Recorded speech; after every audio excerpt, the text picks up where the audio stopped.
Hello, good morning. कैसे हैं आप सभी? उम्मीद करते हैं लॉकडाउन में आप सभी स्वस्थ हैं, हेल्दी हैं। देखिए, अपन पिछले चैप्टर में जो पढ़ रहे थे त्रिकोणमितीय सर्वसमीकाएं, उसकी एक्सरसाइज 7.1 अपन कंप्लीट पढ़ चुके थे। सारे एग्जाम्पल, सारे क्वेश्चन अपन कर चुके थे। अब जो आपकी एक्सरसाइज है 7.2, और जो टॉपिक है वो है पूरक कोणों का त्रिकोणमितीय अनुपात। अब देखिए, पूरक कोण होते क्या हैं? तो सबसे पहले अपन यही समझते हैं कि पूरक कोण क्या है। तो देखिए, अगर आपके पास में कोई भी दो कोण है, ये आपके पास में दो कोण है, ये है। अगर ये कोण आपका एक है अल्फा, और ये जो दूसरा कोण है ये है बीटा। कोई भी दो कोण ओरिजिन से, तो ऐसे दो कोण जिनका मान अल्फा प्लस बीटा का मान अगर 90 डिग्री आ जाए, तो अपन कहेंगे कि अल्फा और बीटा एक दूसरे के पूरक कोण होते हैं। देखिए, मैं क्या समझा रहा हूँ कि पूरक कोण ऐसे दो कोण हैं जिनको योग करें, प्लस करें तो उनका मान 90 डिग्री आना चाहिए। तो अल्फा प्लस बीटा अगर दोनों जुड़ के 90 डिग्री आ जाएंगे तो वो पूरक कोण होंगे। अब ट्रिग्नोमेट्री में पूरक कोण का क्या यूज है, तो उसके बारे में अपन आज देखते हैं। देखिए, ये एक समकोण त्रिभुज है। ये है समकोण त्रिभुज ए, बी और सी। यहाँ पे कोण बी जो है वो 90 डिग्री का है। मुझे बताइए, अगर कोण सी को अपन थीटा मान लें, तो आपके पास कोण ए जो है इसका मान 90 माइनस थीटा ही होगा क्या? आप बोलेंगे कि हाँ, त्रिभुज के तीनों कोणों का योग 180, तो आपका कोण बी 90 है, तो बचे हुए दो कोण भी कितने होंगे? 90 डिग्री। इसका मतलब कोण ए और कोण सी एक दूसरे के पूरक कोण होंगे। अगर एक कोण थीटा है तो दूसरा होगा 90 माइनस थीटा।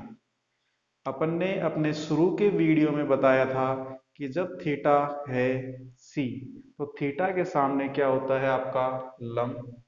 थीटा के पास क्या होता है? आपका आधार। और 90 के सामने क्या होता है? कर्ण। तो जब थीटा के लिए बात करते हैं, तो मुझे बताइए, क्या साइन थीटा की वैल्यू लंब बटे कर्ण होगी? लंब आपके पास है ए बी, अपॉन जो आधार कर्ण है आपके पास ए सी। इसी तरह से अगर cos थीटा चाहिए, तो वो होगा लंब बटे आधार, और लंब जो है आपके पास में cos थीटा होगा आपके पास आधार बटे कर्ण। आधार है आपके पास बी सी, कर्ण है ए सी, और tan थीटा जो होगा वो होगा लंब बटे आधार। लंब का मान ए बी, आधार का मान बी सी। इसी तरह से कॉट जो होगा वो tan का उल्टा, आधार बटे लंब, तो ये हो जाएगा B C upon A B. और यही बात करेंगे किसके लिए? सेक के लिए। तो ये हो जाएगा सेक थीटा। सेक थीटा बराबर होगा कर्ण अपॉन आधार, और कर्ण का मान ए सी और आधार का मान बी सी। जब यही बात करेंगे कोसेक थीटा के लिए, तो कोसेक थीटा का मान होगा आपका कर्ण बटे लंब, और कर्ण क्या है आपका? ए सी, और लंब क्या है आपका? A B.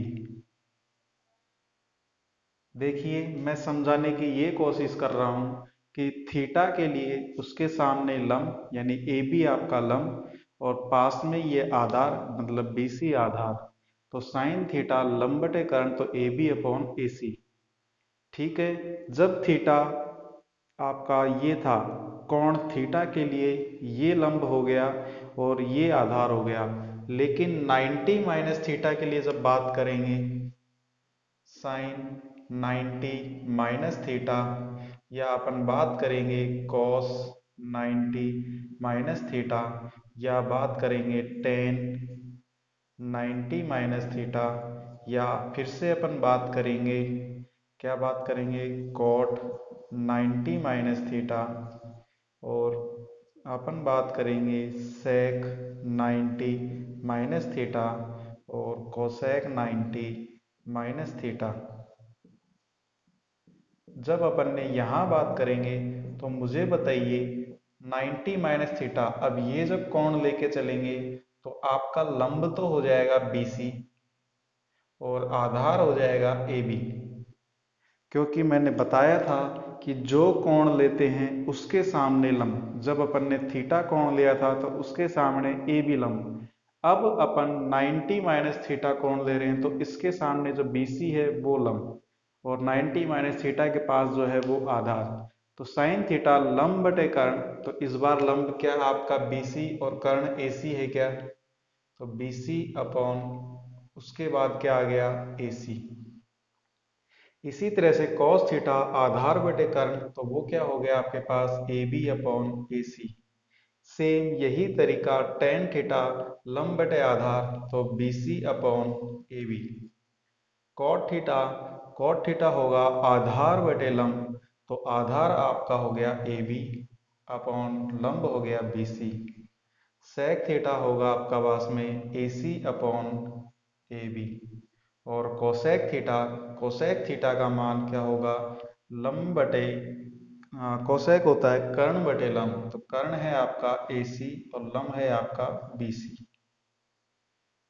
देखिए मैं कहना क्या चाह रहा हूँ, अब मुझे बताइए AB अपॉन AC और आपके पास में AB अपॉन AC दिख गया, या यहाँ से देखिए साइन 90 माइनस जो थीटा है, साइन 90 माइनस थीटा क्या है, BC upon AC। BC upon AC किसका मान है, कॉस का, तो ये आ गया कॉस थीटा। इसी तरह से कॉस 90 माइनस थीटा करेंगे, तो कॉस 90 माइनस थीटा क्या है, AB अपॉन AC, और AB अपॉन AC किसका मान है, साइन थीटा का। यही बात करेंगे टेन 90 माइनस थीटा, तो देखिए टेन 90 माइनस थीटा है BC अपॉन AB, और टेन 90 माइनस थीटा है BC अपॉन AB किसका मान है, कॉट थीटा का, तो ये आ गया आपका कॉट थीटा। सेम यही तरीका जब कॉट के लिए करेंगे तो कॉट 90 माइनस थीटा हो जाएगा टेन थीटा की, और सेक 90 माइनस थीटा होगा कोसेक थीटा की, और कोसेक 90 माइनस थीटा जो होगा वो होगा सेक थीटा की। ये जो 6 फॉर्मूले हैं ये आपके इस कोण में काम में आएंगे। ये 6 सूत्र बहुत इंपॉर्टेंट हैं जो अपन काम में लेंगे। देखिए 90 डिग्री के ऊपर साइन चेंज हो जाता है कॉस में, 90 पे कॉस चेंज होगा साइन में, साइन कॉस में, कॉस साइन में, टेन कॉट में, कॉट टेन में, सेक कोसेक में, और कोसेक सेक में। 90 डिग्री के ऊपर कैसे होता है ये मैंने आपको यहाँ बता दिया है, ठीक है। जो sine 90 minus theta BC upon AC, BC upon AC cos theta, तो सेम। तो ये जो 6 सूत्र हैं ये याद करने हैं। आपकी एक्सरसाइज 7.2 इन्हीं सूत्र के ऊपर है। इसके अलावा जो आपने पहले पढ़ चुके वो फॉर्मूले काम में आएंगे। जैसे कि अपन पढ़े थे साइन थीटा बराबर 1 अपॉन कोसेक थीटा, अपन ने पढ़ा था कॉस थीटा बराबर 1 अपॉन सेक थीटा, अपन ने पढ़ा था टेन थीटा बराबर 1 अपॉन कॉट थीटा। अपन ने ये जब पढ़े थे तो ये सूत्र भी यहाँ काम आएंगे। अगर कहीं पे भी साइन और कोसेक गुणा में आ जाए तो उनका मान 1, कॉस और सेक गुणा में आ जाए तो उनका मान 1, टेन और कॉट गुणा में आ जाए तो उनका मान 1। अब देखिए इसके एग्जाम्पल्स करते हैं। ये आपके सूत्र थे जो इस एक्सरसाइज में काम आएंगे। अब एग्जाम्पल, चलिए शुरू करते हैं। ये सारे सूत्र आप वीडियो में देखें और इन्हें अपनी नोटबुक में कॉपी में उतार लें। ये आए कहाँ से, बेस क्या है, sine 90 minus theta, cos theta क्यों होता है, ये सब कुछ मैं आपको बता चुका हूँ, तो ये अब याद हो जाने चाहिए। देखिए कुछ एग्जाम्पल्स अपन करते हैं, जैसे कि आपके पास में दो चार एग्जाम्पल्स हैं। हाँ, आपके पास है एग्जाम्पल नंबर 13। ये है टेन 49 अपॉन कॉट 41। देखिए अपन ने देखा था टेन और कॉट 49 और 41 को जब ऐड करते हैं तो आपके पास आता है 90। इसका मतलब मैं लिख सकता हूँ टेन 49 को लिख सकते हैं 90 माइनस का 41, नीचे एज इट इज चलेगा कॉट 41। बताइए टेन 90 पे कॉट थीटा में चेंज हो जाता है क्या, तो कॉट और थीटा की जगह 41 और नीचे भी क्या चलेगा कॉट 41, दोनों कट जाएंगे, वन आंसर आ जाएगा।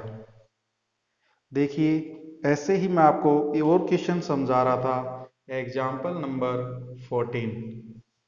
ये है आपके पास sine square 40 plus sine square 50।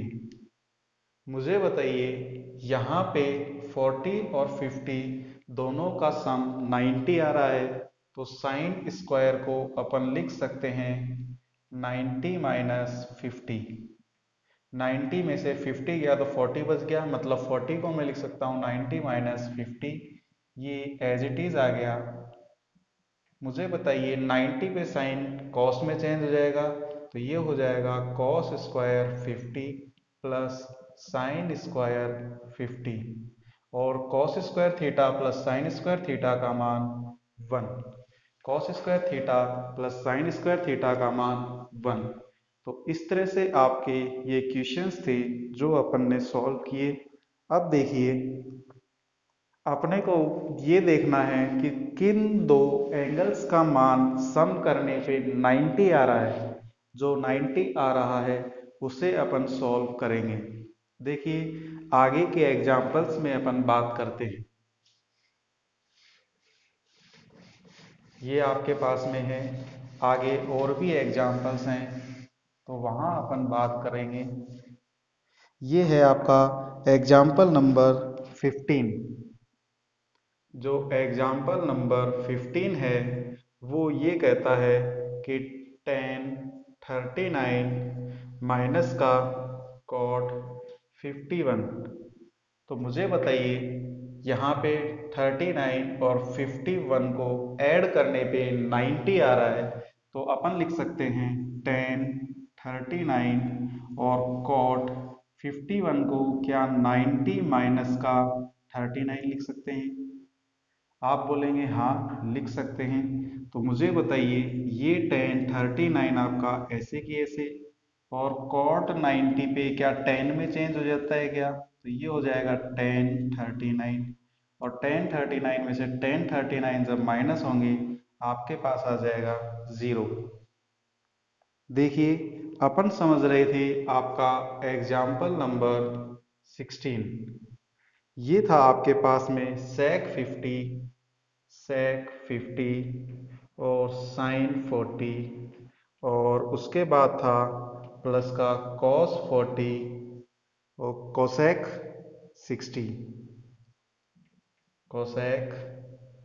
50। ठीक है, जब अपन ये क्वेश्चन करते थे तो मुझे बताओ आपके पास में क्या साइन थीटा इस तरह से लिखेंगे।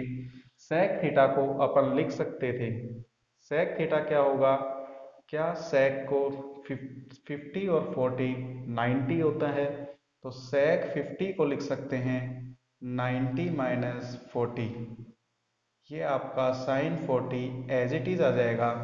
अब मुझे बताइए यहाँ पे अपन कॉस 40 को लिख सकते हैं कॉस 90 माइनस 50। 40 को लिख सकते हैं 90 माइनस 50, और कोसेक 50। मुझे बताइए sec 90 पे किस में चेंज हो जाता है, cosec में। तो ये हो जाएगा cosec 40 और sin 40। और cos 90 पे sec में चेंज हो जाता है, cos 90 पे sin में चेंज होता है, तो sin 50 और cosec 50। अभी अपन ने फॉर्मूला था कि साइन थीटा बराबर क्या होता था, साइन थीटा बराबर 1 अपॉन कोसेक थीटा। और ये कहा था कि साइन और कोसेक कभी भी गुणा में आ जाए तो उनकी वैल्यू 1। तो आपको ये कोसेक और साइन जो गुणा में दिख रहा है तो इनकी वैल्यू 1। ये प्लस साइन और कोसेक गुणा में दिख रहा है, इनकी वैल्यू 1, और 1 + 1 2। इस तरीके से आपके ये एग्जाम्पल्स कंप्लीट। देखिए अगला एक और एग्जाम्पल जो अपना है उसे अपन करते हैं। देखिए अगला एग्जाम्पल tan के फॉर्मूले में है, तो उसे सॉल्व करते हैं कि इसे क्या होगा। ये दे रखा है आपको एग्जाम्पल नंबर 17। एग्जाम्पल नंबर 17 क्या कहता है, 10 15, उसके बाद 10 20, उसके बाद 10 70, और उसके बाद 10 75, इसकी वैल्यू 1।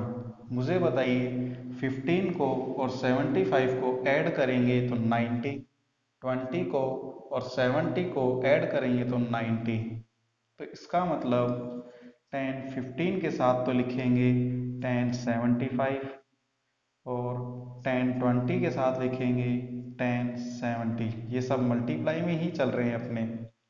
देखिए 10 15 10 75 को लिख सकते हैं 10 90 - 15, मल्टीप्लाई में ही है 10 20 एज इट इज। और 10 70 को लिख सकते हैं 90 - 20, 90 में से 20 माइनस होगा तो 70 ही आ जाएगा। मुझे बताइए ये आपका 10 15, 90 - 15 पे 10 कॉट में चेंज हो जाता है तो कॉट 15। इसी तरह से ये आपका आ गया 10 20, और 90 माइनस पे 10 कॉट में चेंज हो जाता है तो कॉट 20। अपन ने फॉर्मूला देखा था, क्या था, tan थीटा बराबर 1 अपॉन कॉट थीटा। तो कहीं भी tan और कॉट जब गुणा में दिखें, tan theta into cot theta, तो उनकी वैल्यू 1। तो आपको देखिए tan theta into cot theta गुणा में है, इसकी वैल्यू 1।